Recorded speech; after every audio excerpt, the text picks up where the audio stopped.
these are my plaques.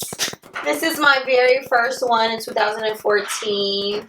I did Are You the One? That's me. All of my good castmates. I love them so much. Ashley, she actually just was in the last Superman. Shout out to Ashley. I love her. We did Battle of the Exes too. This is in 2015. Where am I? Oh yeah, I'm right there. Me and John were partners again. Me and Johnny. Then this one is Rivals 3. Me and Thomas were partners on this one. And then this is the Challenge 30. I'm right there in this. Dead center smack middle. Yeah, so that's all of my shows. I've been working in the industry now for about funny enough, 20 years. Wow. Okay, your girl is 35. I started working in entertainment since I was 15. I did my very first show with MTV back in 2014. That show was Are You the One?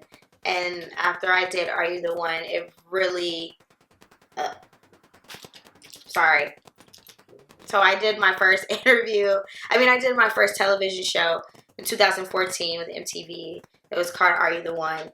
I was one of 20 cast members that lived in a house together, and we were trying to find love, and we were competing for $1 million. And the best thing about that fucking show is that we won. So with that money, I was able to move to LA, start my life over. You know, back then, even in 2014, a studio apartment was $12.95 a month. My mama thought I was crazy coming to LA to pay that type of money, but I was following my dreams, and I knew I needed to be here. A lot has changed since the era before social media. Before social media, you were able to have a real, private life. And I feel like even as a creative, you were respected a lot more back then as a creative because we had to pull from different things and different places. We had to do real research and, just be very creative. Now things are a little bit different. I come from an era of, valuing time and moments and authenticity and just being present, and a lot of times we're very performative, whether it's in rooms of white people that we feel maybe if I talk like this, it'll make me sound more important or smart, or we're performative online when I know damn well, okay, I need to pay my car note, my car insurance. I don't know how I'm gonna do it this month, but I'm sitting on here doing makeup tutorials and funny skits. We come in a very performative time. So at that time, I've never been that type of person. So it was really, really hard for me to get into social media when I was on reality TV, especially being a black girl on a white network.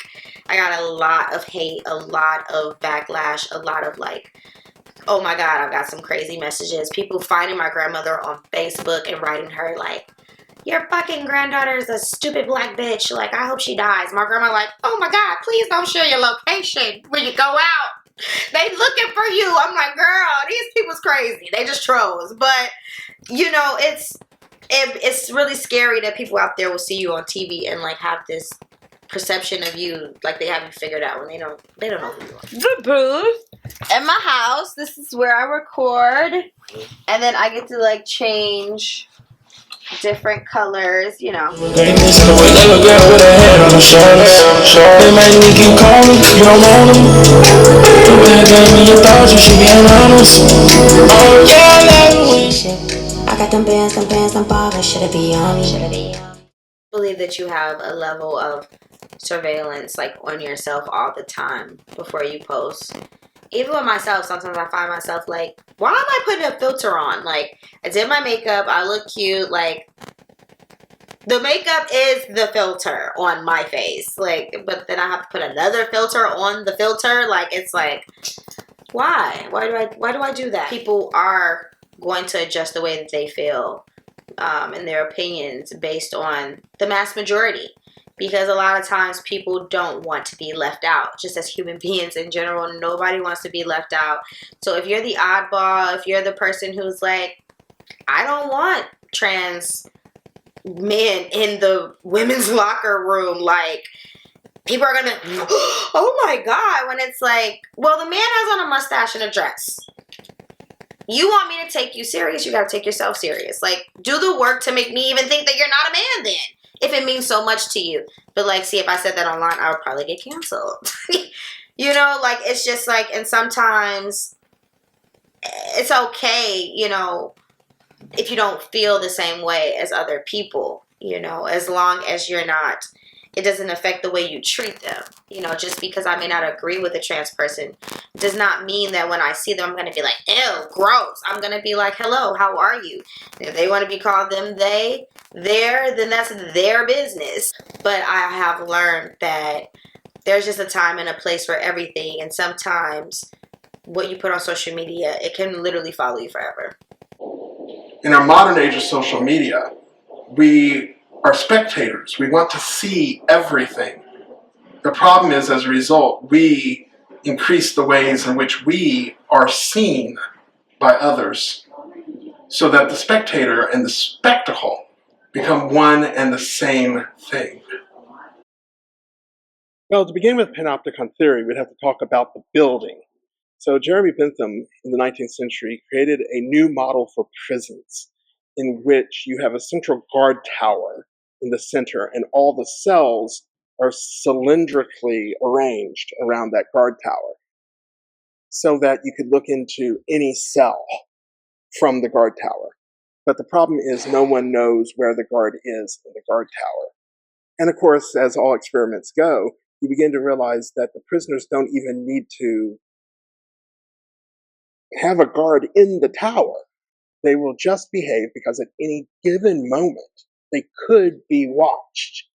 And so it's a government by paranoia of a certain sort, since you could be seen at any moment. If the guard decided in the guard tower to look at you, you have to always then be on your best behavior. Synopticism was a paranoia about being seen. We're now in a schizophrenia.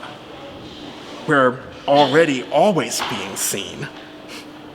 Early on in my career teaching, one of the big issues that everybody was afraid of, my colleagues were all really afraid of getting like posted and going viral and then like instantly getting canceled for something that they were saying for class. And it's not because that instructor themselves was trying to be part of the panopticon, but rather it was because as they went into this system where everybody had access to high quality recording at a moment's notice, the expansion of this public forum, this expansion of the panopticon started to shift how we would deliver information, at least on like the kind of other side of the podium.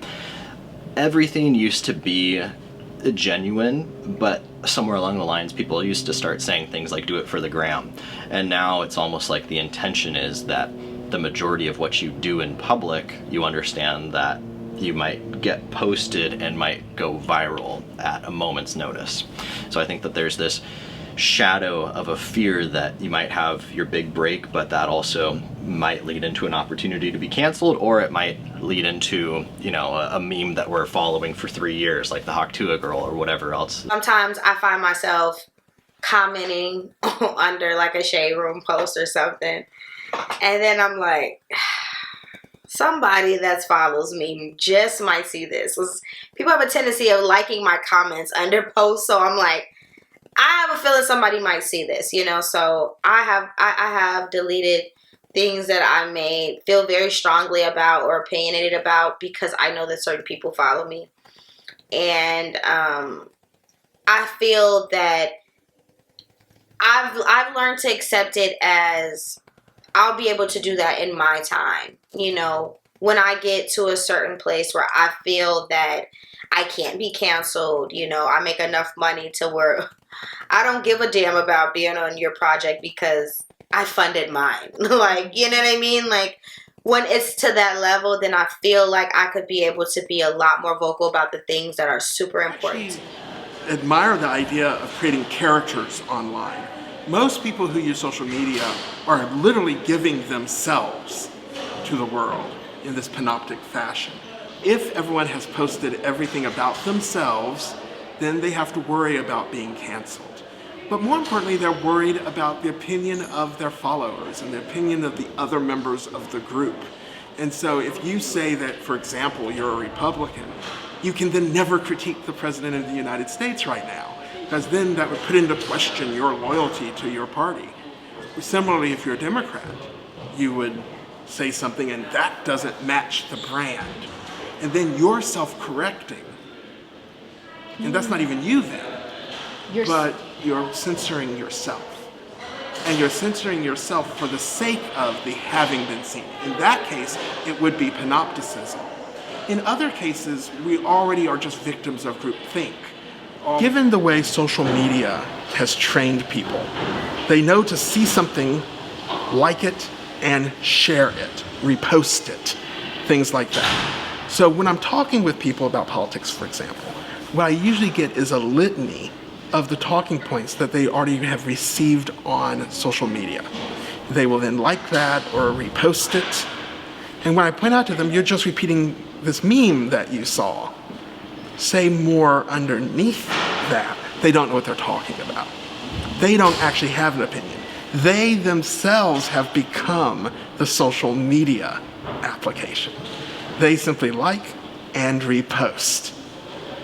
Then they receive from the algorithm more things to say, and then they say them. So they replicate. It's like DNA. We're being modified by the algorithm. It's no surprise that AI becomes a hot topic issue as a result. Oh, if the algorithm can do the thinking, I'll just stop thinking. That you will no longer need discipline. So we see that right now in the Trump administration, right? You don't need your local police anymore. A party that used to say, yay, police, now are pushing the police officers aside and going straight to military. And so for all the people who are critical of the police as paramilitary, well, you might have been right about that, but the bad news is it doesn't matter anymore, because now you have the actual military in your streets. Now we're just going to control. We don't need you to be a good person anymore. We don't need you to behave. We'll just snatch you off the street. So you see, it's no longer about behavior. So you go to school, and a lot of the disciplinary part of school is gone. Now it's just, we're going to ship you away. Straight into the school to prison pipeline. Now, I can just let you be whatever you are, as long as we can move you around. The media knows what they push, and they do it intentionally. I have to have a lot of come to Jesus, stop and smell the goddamn roses moments, because a lot of times, you know, you're just moving and you're going and you're going and you're going, and you're not thinking about anything else. You know, you're not even thinking about the next thing. Well, actually you are. That's all you're thinking about is the next thing. So now I'm trying to stay true to myself no matter what it is. Like, even with brands, that they don't align with what I feel or what I think, or if I don't like it, I don't want to promote it. If I'm not really drinking it, I'm not doing it. You are more than an algorithm. You are more than any amount of data that has been accumulated about you.